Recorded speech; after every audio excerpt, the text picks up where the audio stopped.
A grieving millionaire stood frozen at the zoo entrance, clutching the tiny hand of his blind daughter. He promised her a day of wonder, yet every sound around them only reminded him of everything she couldn't see, and everything he'd lost. But that day, fate had other plans. A woman someone society often overlooked would step in and change their lives forever, yet the world wasn't ready to see her kindness. What happens when a single act of compassion shatters prejudice and exposes an ugly truth? Thomas Whitaker wasn't always a shadow of himself. Once, his name was synonymous with wealth and influence, his face plastered across magazines for building an empire from nothing. But tragedy has a way of stripping away titles.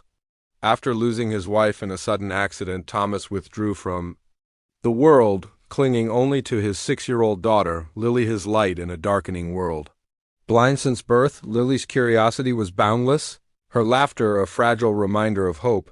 Determined to give her moments of joy, Thomas planned a quiet day at the city zoo, far from the watchful eyes of business partners and pitying neighbors. Yet, even in this sanctuary, whispers seemed to follow him, strangers staring, judging the man who'd become a recluse. It was there, in a world of caged creatures and forced smiles, that fate placed someone unexpected in their path, a woman who would risk everything to help them. But acts of kindness rarely come without consequence. And the day was about to unravel in ways Thomas could never imagine. The day at the zoo started quietly. Thomas guided Lily's hand to the railings, describing every sound and smell: the roar of a lion, the damp scent of the reptile house, the distant laughter of families passing by. Lily's face lit up at every detail, her joy a small crack of light through Thomas's grief. But as they moved through the crowd, Thomas felt eyes on him, whispers, stares, people nudging each other. It wasn't his wealth drawing attention. His expensive coat and tailored shoes were replaced by plain clothes.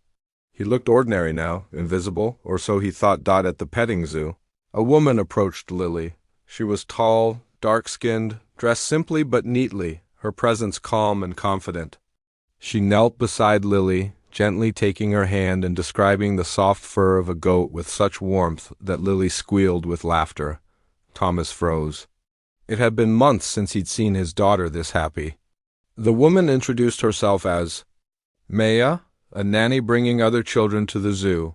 She had a gift. She didn't just describe the animals, she painted entire worlds with her words, guiding Lily through scenes she couldn't see but could feel. But as Maya's kindness blossomed, so did the tension.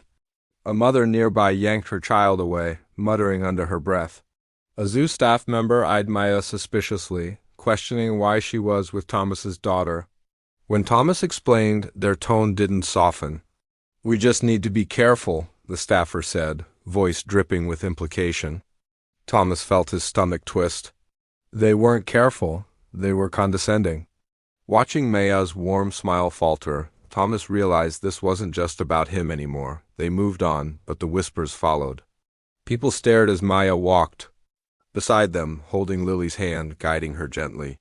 A security guard began trailing them, pretending to monitor the area. The atmosphere thickened with unspoken judgment. Maya's posture stiffened, but she stayed by Lily's side, determined to give her joy. No matter who was watching. By the time they reached the aviary, the tension was unbearable. Lily was laughing, her face tilted toward the fluttering wings. She could hear but not see, while Maya's voice described a rainbow of feathers in vivid detail. But Thomas noticed the guard had called for backup. 2 more staff members appeared, their eyes fixed on Maya. They weren't looking at Lily, they weren't even looking at Thomas. Their suspicion had a target, and Maya knew it. "Sir," one staffer finally said, stepping closer, "we've had reports of suspicious activity. Can we speak with you privately?" The accusation hung heavy in the air. Thomas's pulse quickened.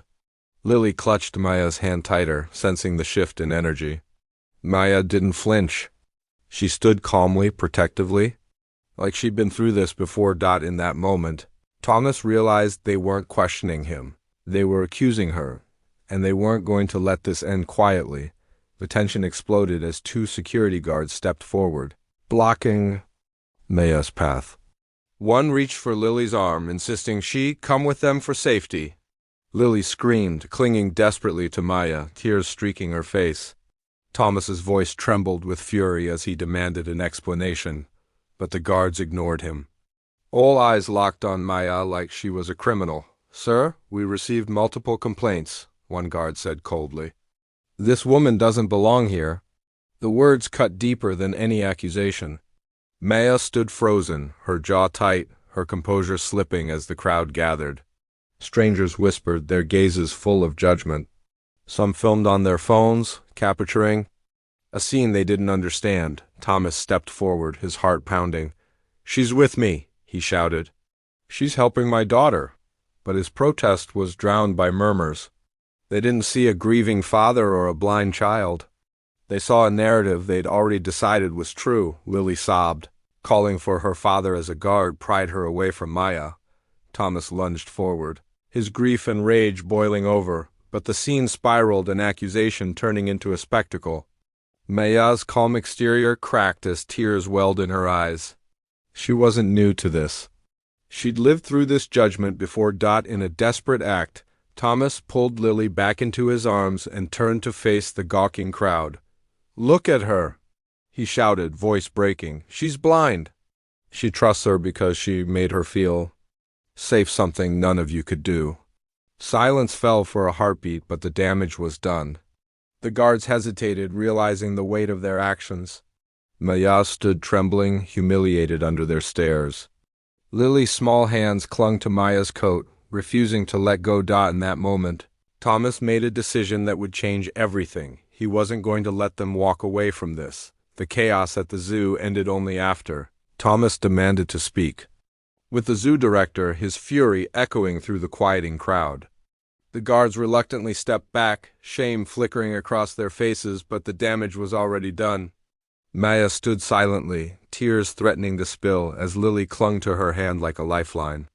Thomas felt a cold realization settle in his chest. No amount of wealth or status could shield someone from the weight of prejudice. He refused to let Maya leave humiliated. Instead, he stood beside her, telling the staff exactly who he was: a millionaire, a man they'd once seen in magazines, and asked them if this was how they treated every woman of color who dared to show kindness. The director stumbled over apologies, but the sting of their suspicion couldn't be erased. For Maya, it was another wound in a lifetime of silent battles. For Lily, it was the first time she sensed the ugliness of the world she couldn't see. Days later, Thomas invited Maya to their home, determined to replace shame with gratitude. She wasn't just a nanny, she was a woman of resilience, someone who had learned to carry herself with grace despite a society eager to doubt her intentions. In time, Maya became a cornerstone of Lily's life, guiding her through a world that had once dismissed her worth. That day at the zoo became more than just a story of humiliation, it became a turning point. For Thomas, it shattered the illusion of comfort his wealth provided. For Lily, it was a lesson in trust and bravery. And for Maya, it was proof that kindness often comes at a cost in a world still chained to its prejudices. How many quiet acts of compassion are silenced every day by judgment? How many children grow up learning suspicion before empathy?